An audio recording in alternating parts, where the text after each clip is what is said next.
Welcome, everyone, and thank you for joining us here on The Father Show. And I'm your host, Mike Thompson. And today we have another great show for you.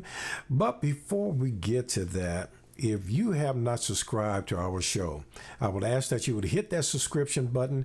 And while you're there, hit that like button so that we know and you know whenever we have a new show and you can come join us and watch the new show. So, and don't forget, tell somebody else about it. And gentlemen, I was going to say ladies and gentlemen, and I can still say ladies and gentlemen, if you are looking for resources, we go to the Father Show with MikeThompson.com, click on resources, and there you can find a list of resources by state and national resources. So if you live in, say, Kentucky, you can look and see what's available in Kentucky and find the people that you may need. But if it's something like a national organization or a national program like suicide, you can go there and find the information that you need. And our guest today is also listed on our website, so you can find her information there on our website. So we want you to have all the resources that you need to get the help or the assistance that you may need to make sure that you're living your best life and you're being the best version of yourself. And that is our goal here at the Father Show. So without further ado, I want to get into this show because I'm really looking forward to having this young lady on the show. And we're going to be talking about being how we can help our kids regulate their emotions using video games.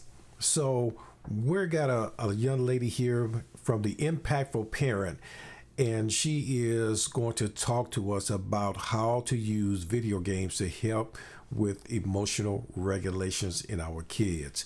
And I'm interested in that because I would think it'd be the opposite. So let's see how these video games are going to help us and how we can use it for our advantage to help our kids. So ladies and gentlemen, without further ado, let's welcome Kristina Campos to the show. Kristina, how you doing? Hello, thank you for having me.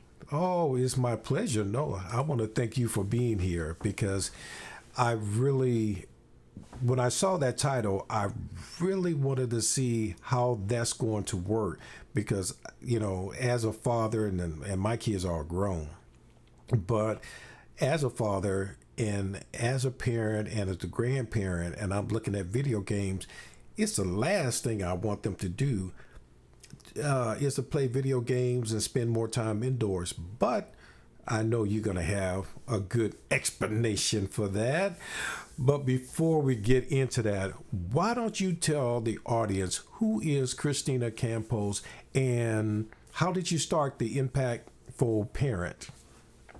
Sure. Yeah. So I'm founder of the Impactful Parent. I help parents of school age children turn their chaos into connection with their adolescent. And I do that through online courses and one on one coaching. But primarily, I created an app that parents can download so they can have help right in their pocket. And that's really why I created the Impactful Parent was I didn't want parents to go down a Google machine of crazy when they didn't have the right answers to some of the most common problems they have in their household. Instead, I Hmm. wanted them to have a reliable resource right where they need it most, which is basically in your pocket right now. So, yeah, that's kind of how I got started and what I do. And I just love adolescents. They're my jam. I love those people. Well, that makes you very special. Yeah. Because I remember those middle school years, and they were okay. They were great. It's much better than the high school because the high school years are something different. But one thing that I like about the middle school kids, you can still form and help them develop their mind even more so than you would in high school. It is true, and I do actually like middle school kids the most, but I like all adolescents, all teenagers.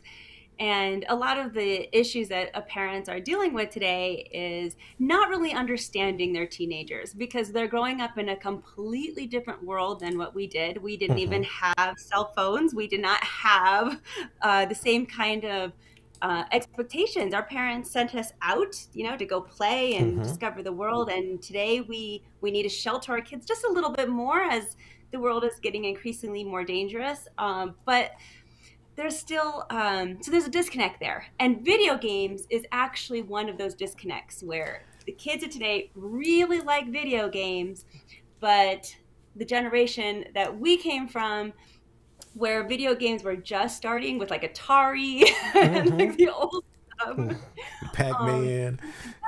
just emerging, and it Yeah. wasn't nearly as how it is today.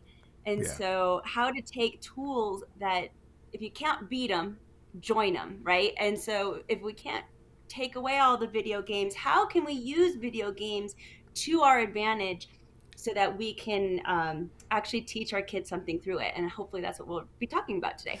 Yeah. So that is exactly what we're going to be talking about today. But what does it mean to have an emotional regulation?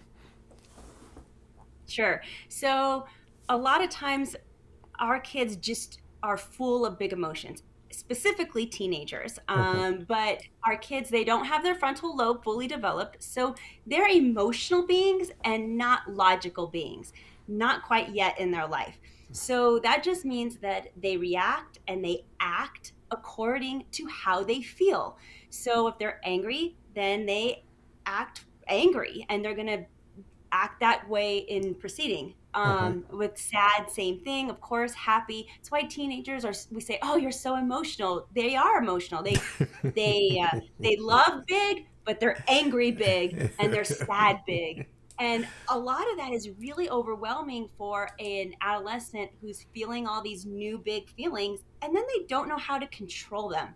So Mm-hmm. that's where emotional regulation is. How do you control these big feelings that you have inside? And a lot of that is learning how to cope, Yeah. which parents don't usually do nowadays. We don't teach our kids how to cope, mainly Yeah. because our parents never told us how to cope. We learned how to cope on our own by getting thrown out into the world and kind of navigating that on our own. That's Okay. kind of the generation where most of our parents are coming from right now.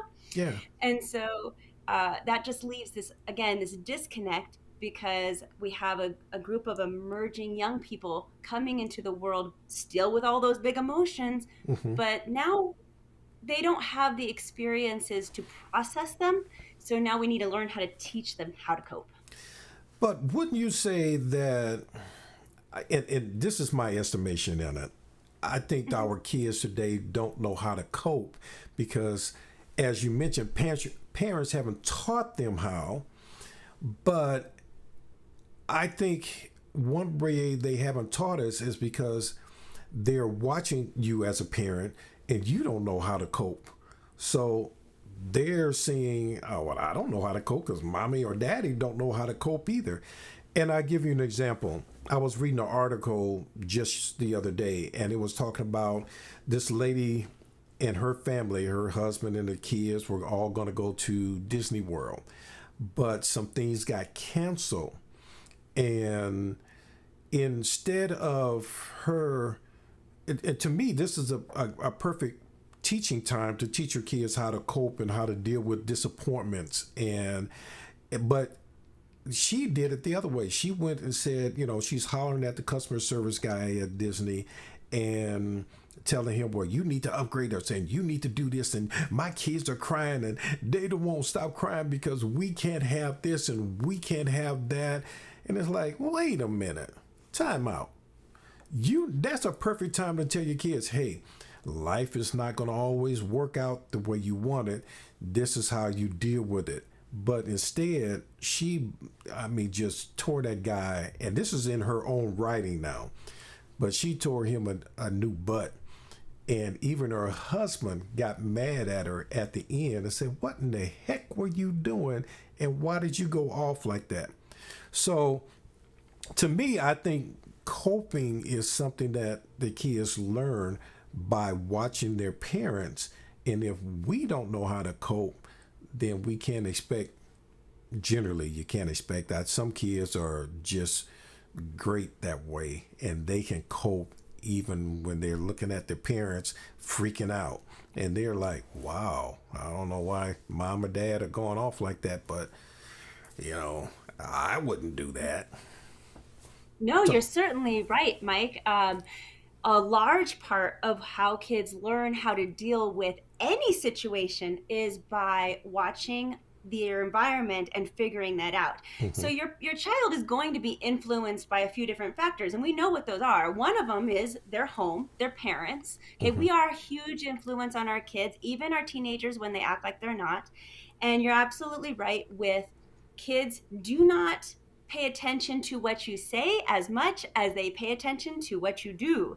So you perfect. have to model those behaviors that you want to see in your child. It's like you can't tell a kid, hey, go and clean your room if your own room has clothes all over the floor. They're just not going to listen to you. I mean, it just doesn't work that way. Mm-mm. And your own anger management, sad management, big emotion management is all the same thing. Just like you said, our kids look to us to figure out how do they handle it. If we're a yeller, if we're a thrower, if we're a withdrawer, or even like a ghoster, like somebody who just, hey, I'm just not going to talk to you when I'm angry, and they go and hmm retreat. hmm Guess what your kids are going to do? They learn those behaviors by watching you learn how to cope. Now, we're not the only influence in our kids' lives. They're also going to get True. influenced by their friends, of course. hmm They're going to get influenced by their society, like movies, and, but there is a lot of teaching in all of that. That's why we have to monitor some of the outside environment, but we can't monitor everything. So you just have to go with, well, what can I control? And I can control me.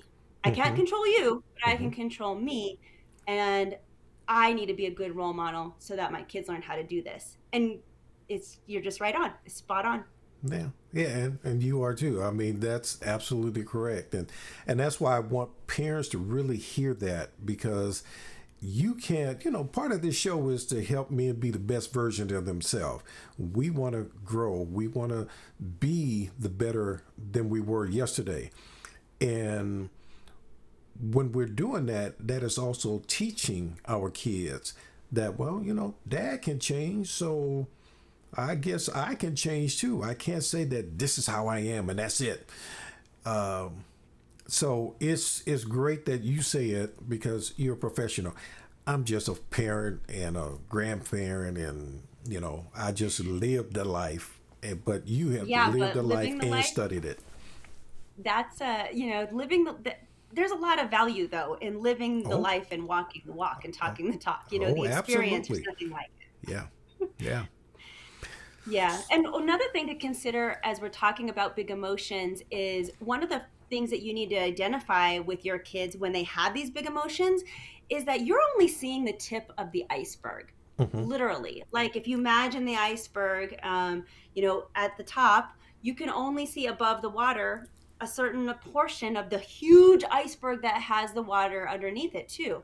So for example, you have a child who's exhibiting anger, specifically with boys, because boys tend to take all their emotions and have it come out in anger. It's like their primary Yeah. emotion of what they is most acceptable to them by society to express, unfortunately, but that's true. And it's also the most role modeled expression by their dads. So they will hmm remodel that, of course, right? Like we were just saying. But they see anger. We see this really angry kid that just doesn't, I don't know, they're just like coming around all rough, rough, rough all the time. But underneath the iceberg, it's not just anger. Anger, it is a cover up for hmm so many more things. It could be that they're scared of something, they're worried about something, they have anxiety about something else happening. It could be that they're sad about something and do not feel like they can express sadness. So instead, boys will express anger because they have to express something, otherwise, they'll explode. hmm So when we're talking about these big emotions, consider what emotion are you even seeing in your kid? Is it something that you're role modeling, right? We've talked about that. hmm Am I exhibiting those behaviors also? But then, second, what are the onion layers underneath that iceberg? What else is this kid having trouble with? Because like literally 99% of the time, they're not just angry. Yeah. There's something else happening. And Yeah. actually, most of the time, there's some element of fear going on. What are Yeah. they afraid of? And So, and I don't know, and I could tell you another example, but I want to get into how the video games are going to help you regulate your emotions. yeah. And is there a So, certain game? there are actually a couple. So if you did not know, there actually are video games out there that you can buy. I'm not an affiliate to them, but one of them off the top of my head is called Mightier, Mighter, Mightier, and Mightier is for, I would say, kids under the age of 10, and it's video games on a handhold, like let's say iPad or mini console, Hmm. where it purposefully doesn't allow the child to win all the time. It purposely frustrates the child in whatever game they choose to play. And a lot of those games are kind of knockoff games to typical games that a 10 and under child would actually want to play, like a Minecraft or something similar to, whatever game popular gaming is out there. And what it does, it also even the kids wear like a bracelet that monitors their heartbeat. And so it can tell when the child is getting frustrated, and kind of it works with the child to try to figure out how they can overcome some of these frustrations. So that's how we're going to kind of use gaming in general to frustrate a child enough that they learn how to use those coping mechanisms to figure out how do you get beyond this in a way that's in a safe environment, it's practice. That's what gaming can do. So what these are called are triggers. Triggers Hmm. are things that will automatically agitate those feelings and then Hmm. rise them to the surface. And video games will have triggers for kids. And depending on what video game it might be, whether they can't level up, or back in the day, I used to actually like it. Let's go back to the old Atari or Hmm. old Mario Brothers when we used to grow up. Do you Hmm. remember when we died in a video game, you had to start all the way back to the Yep. beginning? Yep. That was Yeah. super frustrating. Well, it And was for us, challenging. challenging, yes. But we felt those frustrations from the challenge. Yeah. We felt that anger. We felt that, oh my gosh. And if somebody came into the room and messed you up, and that's why you had to go all the way back to the beginning. You had to learn how to deal with, and it happened to all of us. Hmm. All of us had to experience that in our generation, right? Yeah. Well, now kids don't start over in their games. Okay, dying is still it's more mythical in the new video games of today. That you don't really die in the video game. You get to like get set back a little bit, but then you keep moving forward. You can still Yeah. use that type of frustration to work with your child in a teachable moment, to think about, okay, you're frustrated right now. Can you feel those emotions? It's about finding the teachable moment and then seizing it and hoping that your child um, will cooperate with you in understanding why it's so important. So you get frustrated, your child loses a game, or maybe they even have to turn the game off. Hmm. You start working with your child with, hey, where I could tell you're frustrated. You've got to validate their feelings. Tell you're frustrated. Can you tell me where in your body you're feeling frustrated? And that's going to be different for everybody. Hmm. Some kids will clench their fingers. Some kids will have their heart racing. Some kids will start to sweat. Some kids will hunch over. Lots of different ways that our body exhibits anger. But you start to point it out to your kids and say, can you feel that in your body? Can you pinpoint it? Can you see Hmm. where it's at? Because a lot of times they're like this and they're frustrating and they're clenching their fists so tight, and they don't even know that they're doing that. All they feel is the feeling, and they don't realize how their body's reacting to it. Once you can get your child to figure out to identify where it is in their body, now you have an indicator for when you're starting to get angry. And that's going to be the secret sauce, is teaching your child to start to identify some of these early onsets of anger or sadness, and where they can start to feel the escalation. Mm-hmm. And now they can learn to cope, like with different coping mechanisms, to stop the anger before it escalates too far. And now you got a crazy kid that's tantruming, even if they're a teenager, right? Because we've seen Yeah. teenager tantrums Oh before yeah. too. Oh yeah. So this is where gaming can provide an opportunity for you to practice these types of things in a safe environment and in a way that your kid wants to do anyway. They want to play their video game anyhow. Mm-hmm. So finding that teachable moment. Now, would it be good for a parent to sit with the child at the, and watch them play, or even play with them, and and then have that, like a sneaky teachable moment where you just slide it in, and say, okay, hey, wait a minute now, why are you all upset? I mean, it's just a game. Or where did you feel that at, and just Yes. do it that way. Yes, heck yes, Mike, because that's how we're going to interact with our kids.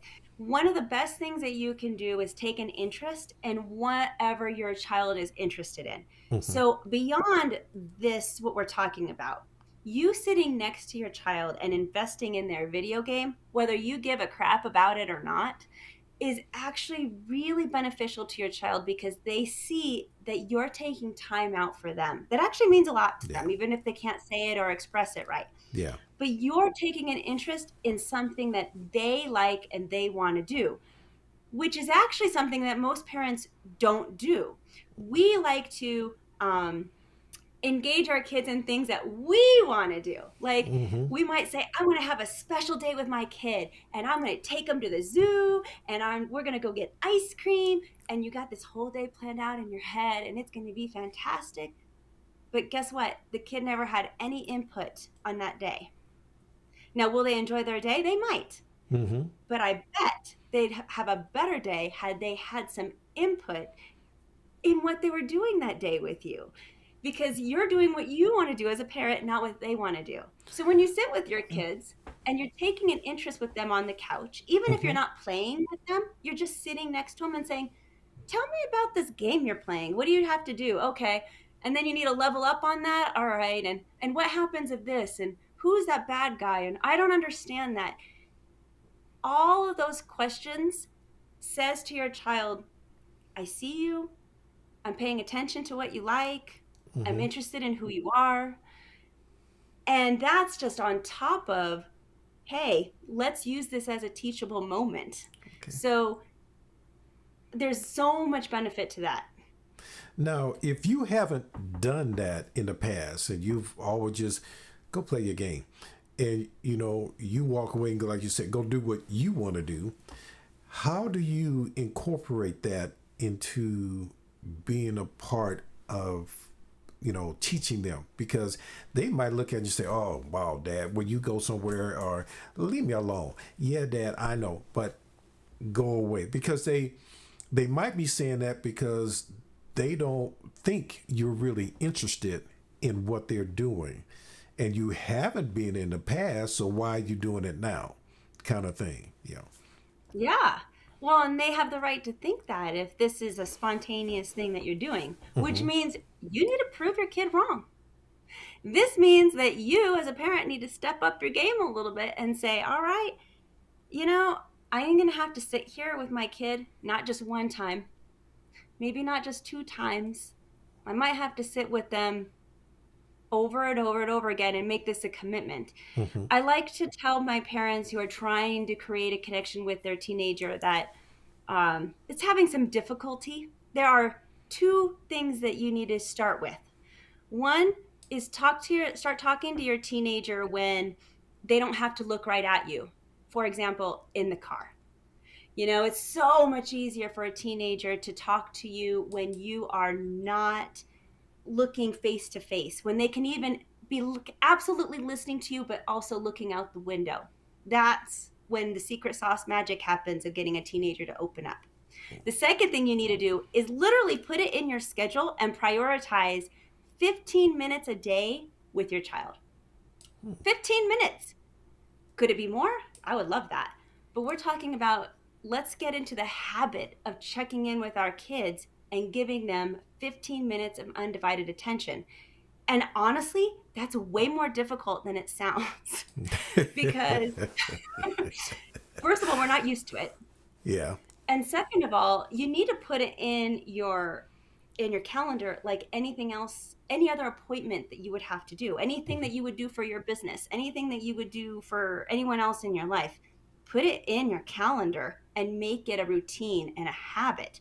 And a lot of times that's what we need to do. In order to make something a habit, again, you're not doing it once or twice. This isn't a once or twice thing. Parenting is a long game. Yeah. And so that means Yeah. when we need to prove to our kids that we're invested, we can't do it once or twice. We got to play the long game. And a lot of times parents make the mistake of sitting down once or twice, getting brushed off by their kid, and then accepting the defeat. I'm telling you, no. I'm saying do not accept that defeat. You show up again, and you show up again, and you show up again. And if you haven't shown up for a while, you might gonna have to show up some more times because you need to prove to them that you're ready to show up to them. It's the same way if your kid was the other way around. You wouldn't trust it if somebody just showed up once. So this is where we got to prove our kids wrong, really buckle down and push and level up our own self so that we can prove to our kids that we're there for them. And that'll be one way to do it. Put it in your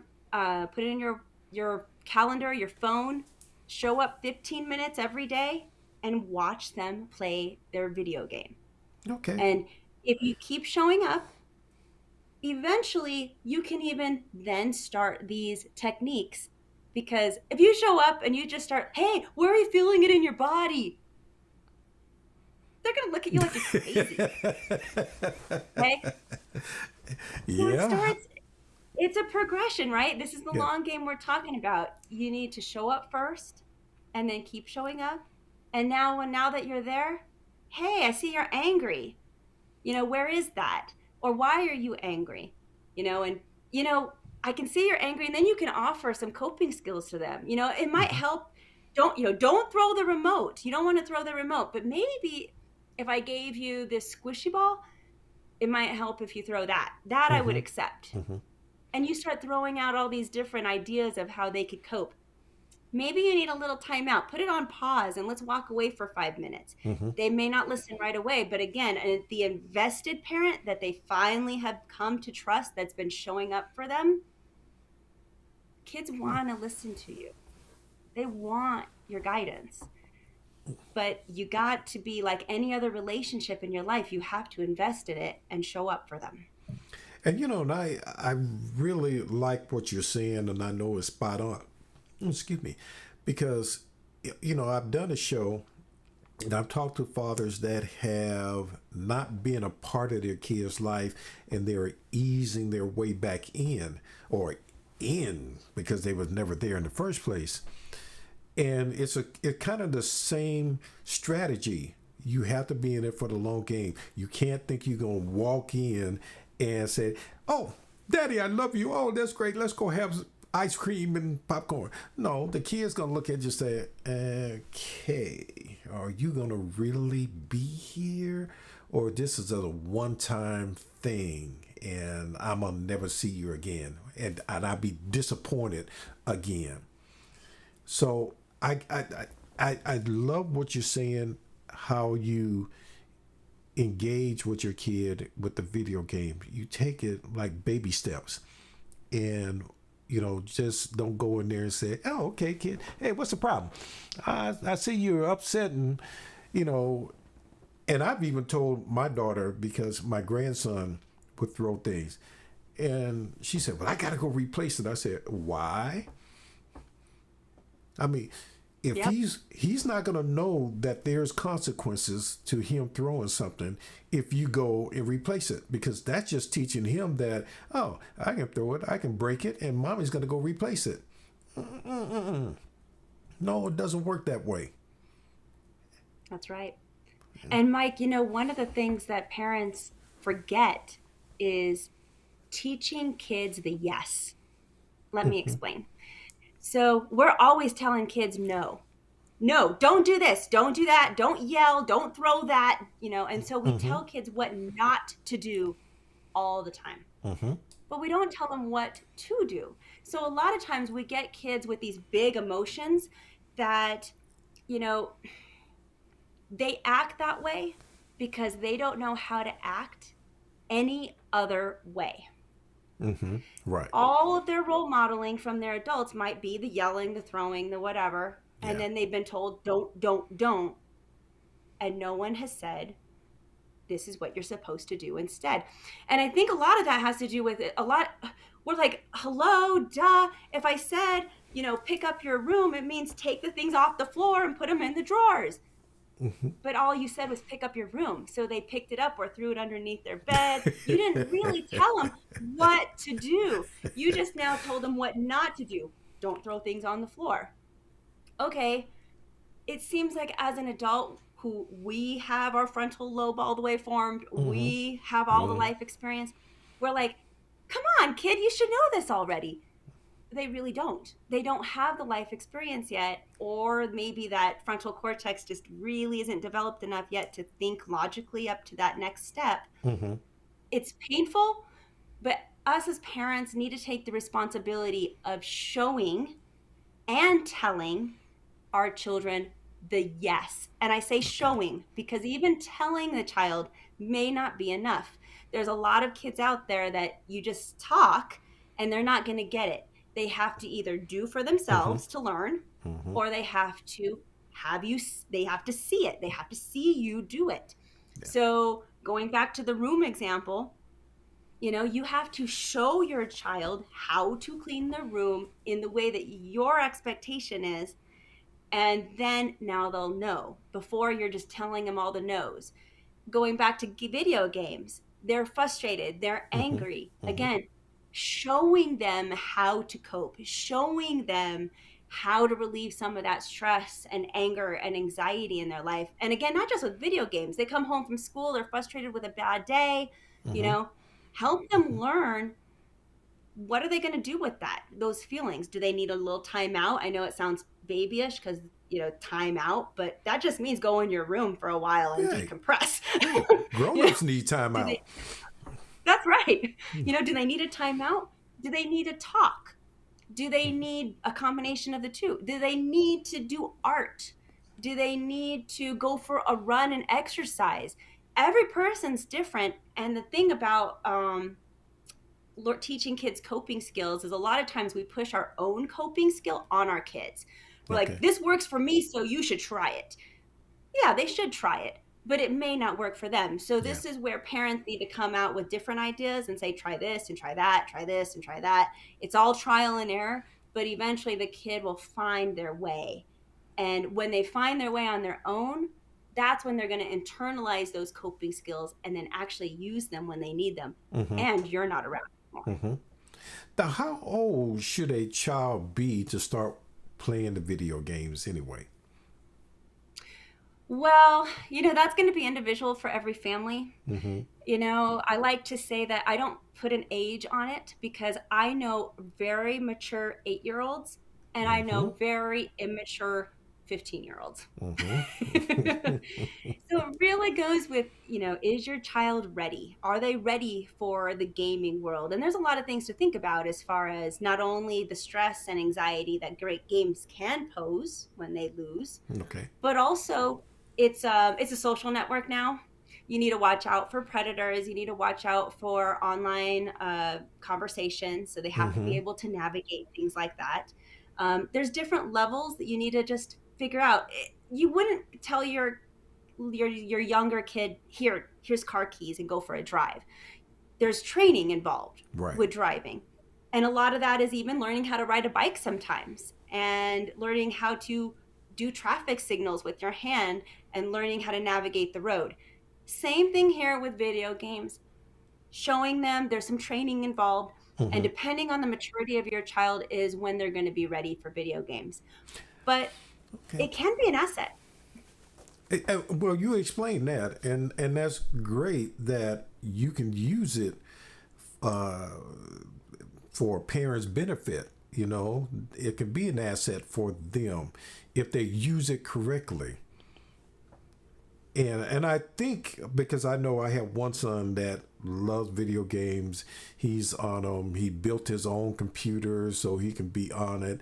So I know that you can talk internationally and play with people all over the world. And you're right. You have to be very careful of who they're playing with and who might be talking in their ear while they're playing this game because they can connect to the world. And that's, Truly the world. yeah, and that's very dangerous. Yes. But you Yeah. don't have to, if you have a video game, you don't have to play with somebody else around the world. You can play by yourself or maybe a classmate or a cousin, you know, a relative of some sort. Absolutely. Yep. And when you're there, if you're being that showing up parent, you're Mm-hmm. there kind of monitoring all of that anyway. So you might be able to catch some of the conversations that may not have the best intentions, Mm-hmm. but you have to show up. Mm-hmm. And that's the key. Okay. Now, tell us more about this parenting. You know, you have, I read about the impactful parent, and I know you have an app. So I'm really anxious to hear about this app because I think the world should know about it, that it's there, and that there's some help out there, some advice that you can find and benefit like the video games and how to integrate that into your your child's life and you and your child's life. So tell us more Yeah. about So the that. Impactful Parent app, it's free. Okay. I wanted to make something free for parents. So if you go to your phone app store, whether you have an Apple phone or an Android phone, it doesn't matter. You go to your app store, you can download the Impactful Parent app for free. And inside, you're going to find hundreds of short videos. And I say short because I know you're busy parents. You don't have time to watch long things. So you're going to find lots of short videos on topics that you care about the most, whether it's how do I get my child to stop procrastinating, to I think my child might be addicted to video games. What do I do then? To my child might have ADHD. How do I know? Like all these are real topics inside the Impactful Parent app. And it's just a place where you can get answers to some of these things in a real quick way. And a lot of times that's when we need help was in the middle of the night, right? When you can't sleep and you're exhausted, but you can't sleep because your kid's driving you crazy. If you go to Google, you might find some things, but I'm also scared of what you'll find on the Google machine. And so this was like a place where I feel like you could go get help whenever you need it. You can ask me actually questions inside the app. And more than anything, there's even like 30-day challenges in there to make you a better parent. Everything for school age children. So if you have a child between the ages of 6 and 17, the app is really for you. Okay. That's fantastic. I think that's great. And that is one is free. So I thank you for that. And I understand that because we did the same thing. We have our resources, and I had one of my old board members. He was like, "Well, Mike, why you not charging for that?" I said, "Nope. I don't want the men to have any excuse not to get the help that they may need. So it's free. It's free for like people like you to list so they can find you, and it's free for them to get that information. So I applaud you for that. Thank you." Yeah. Yeah. And the impactful parent, that is, is that another piece or that's just the app and the whole thing? Yeah, so the Impactful Parents, my business, it is the name of the app also. Okay. Inside the Impactful Parent app, you'll find online courses that I also have. Those are paid though, but you'll find you could take a look to see if it's something that would fit you. I have like a Mm-hmm. behavior management course in there and how to identify if your child's doing drugs, things like that. Um, and then I do one-on-one coaching too, just to help parents who might need personal attention, but primarily the Impactful Parent is the app right now, but it's a growing thing. I'm actually working on a couple other different side ventures to grow the business, Okay. and even Okay. looking at translating a lot of the material into Spanish. Ah, that'd be great. Well, Christina, before we go, I really want you to tell. I thank you so much for coming on the show, and you really have provided some great information and something that these parents can learn to teach their kid to be handle their emotions.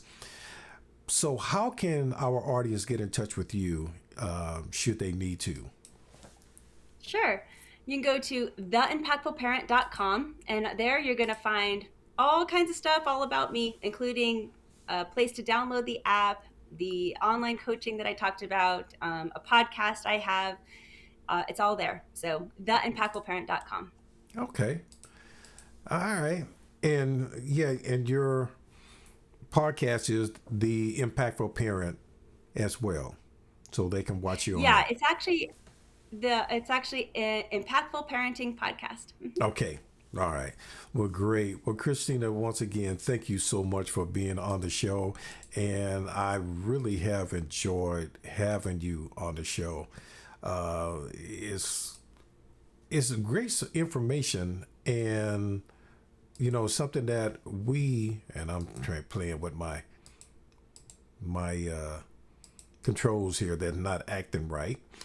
Uh, but but it's great to find somebody that can teach us how we can use the video game in our in for our own benefit. And we all know there are kids out there, they watch so much video games and play so much video games that it's not even funny. And like, excuse me, like you, I grew up in an era where we would sit outside to play, and the video games was, just something that later came on later, and you had to really go to an arcade or something to even find it. It wasn't something you brought at home. So, but thank you again. I really appreciate you coming on there, and it's some great information. So, I'd love to have you come back on the show and we can talk some more because you got some great ideas, even on more things. So, thank you. Thank you, Mike. All right.